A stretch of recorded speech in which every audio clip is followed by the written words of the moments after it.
Hello everyone. आज हम करेंगे यूरोप में राष्ट्रवाद का पार्ट 4।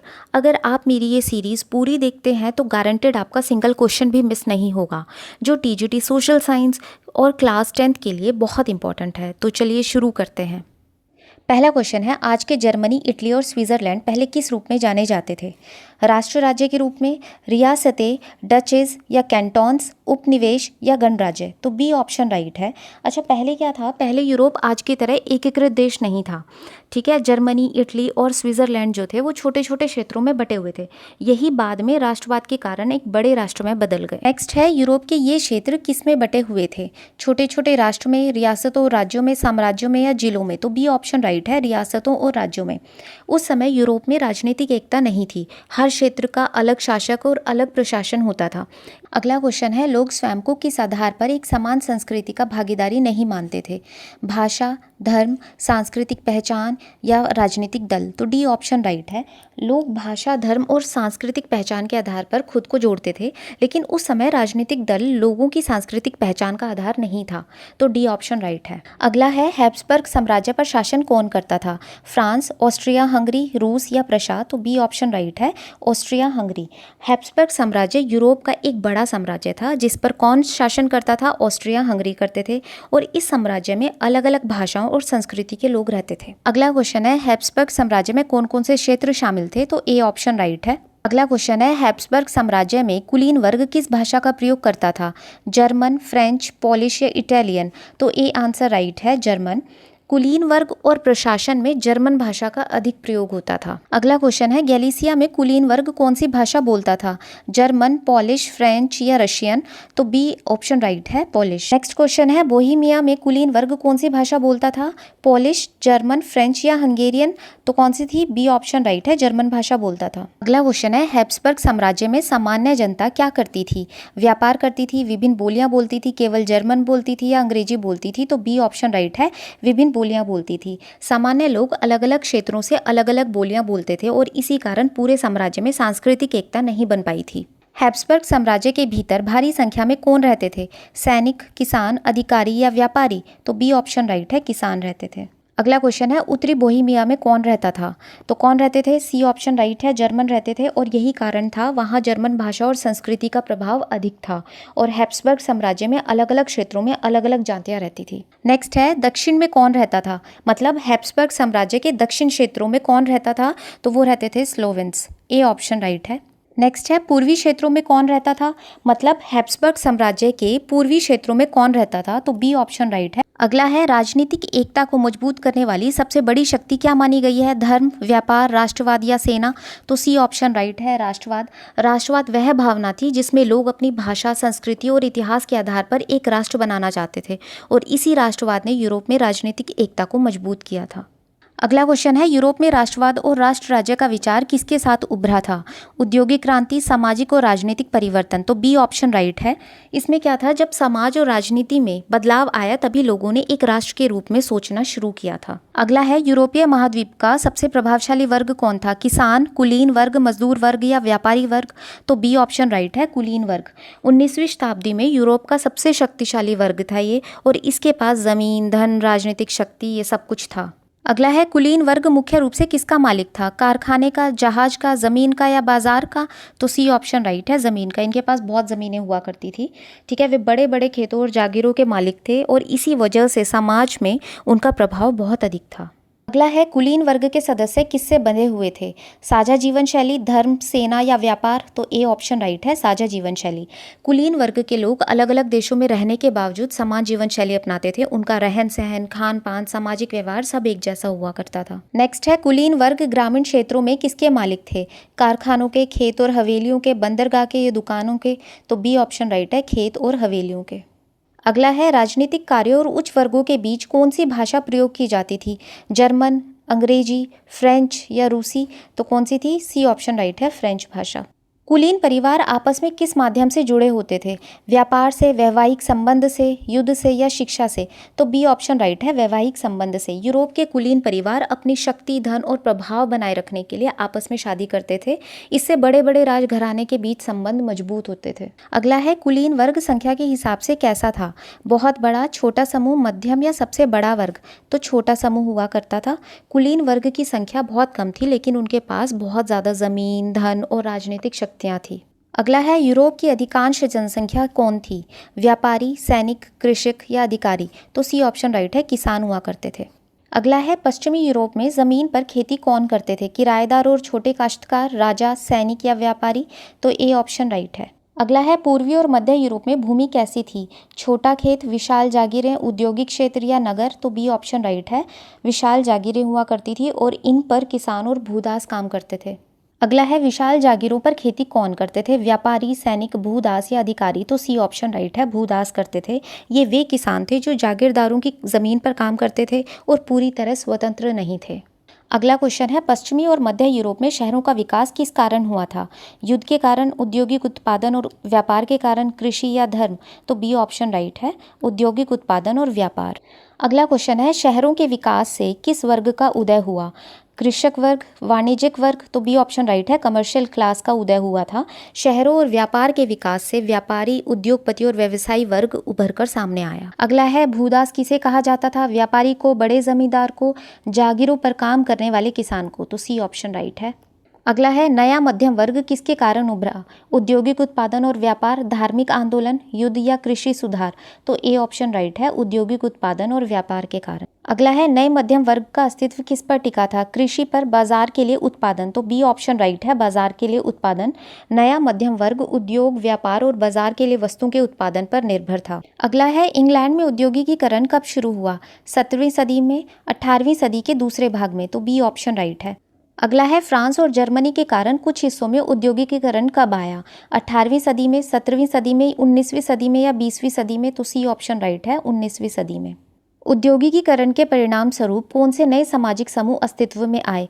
राजा और सामंत, श्रमिक वर्ग और मध्यम वर्ग? बी ऑप्शन राइट है। अगला क्वेश्चन है, मध्यम वर्ग किन लोगों से बना था? सैनिकों और किसानों से, उद्योगपति, व्यापारियों और सेवा क्षेत्रों के लोगों से? तो बी ऑप्शन राइट है।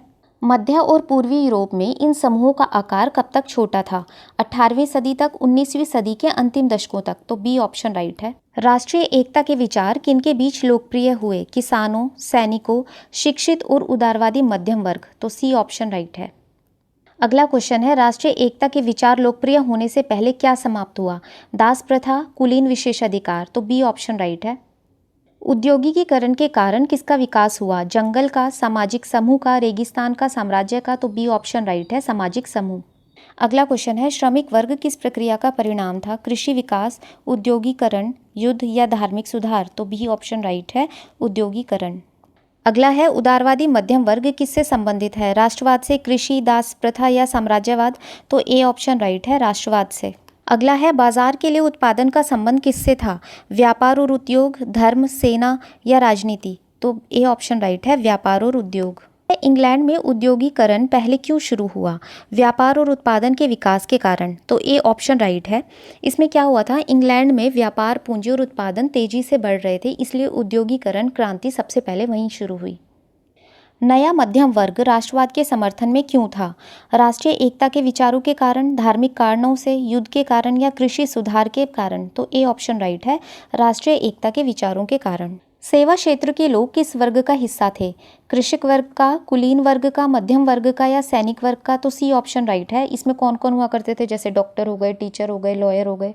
अगला है, लिबरलिज्म शब्द किस भाषा के लिबर से बना है? फ्रेंच से, लैटिन से, जर्मन या अंग्रेजी? तो बी ऑप्शन राइट है, लैटिन भाषा। लिबर शब्द का अर्थ क्या होता है? समानता, स्वतंत्रता, राष्ट्रवाद या न्याय? तो बी ऑप्शन राइट है, स्वतंत्रता।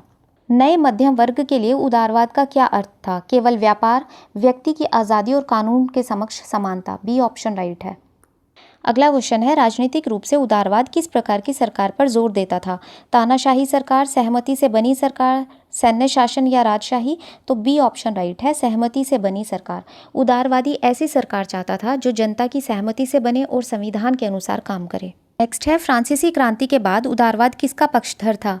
निरंकुश शासन का, संविधान और संसदीय प्रतिनिधि सरकार का, तो बी ऑप्शन राइट है। नेक्स्ट है 19वीं सदी के उदारवादी किस अधिकार पर बल देते थे? निजी संपत्ति के स्वामित्व पर, तो ए ऑप्शन राइट है। उदारवादी मानते थे कि व्यक्ति को अपनी निजी संपत्ति रखने का अधिकार होना चाहिए और यह आर्थिक स्वतंत्रता का महत्वपूर्ण हिस्सा है। नेक्स्ट है सफरेज शब्द का संबंध किससे है? व्यापार से, मतदान का अधिकार, युद्ध या धर्म, तो बी ऑप्शन राइट है, मतदान के अधिकार से।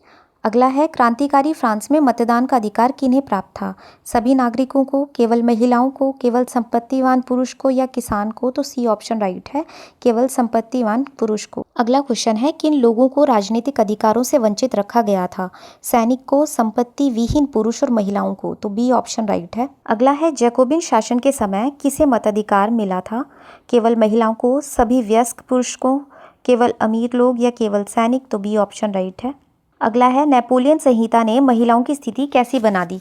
उन्हें समान अधिकार दिए, उन्हें पुरुषों के अधीन बना दिया गया, तो बी ऑप्शन राइट है। महिलाओं और संपत्ति विहीन पुरुषों ने किसकी मांग की?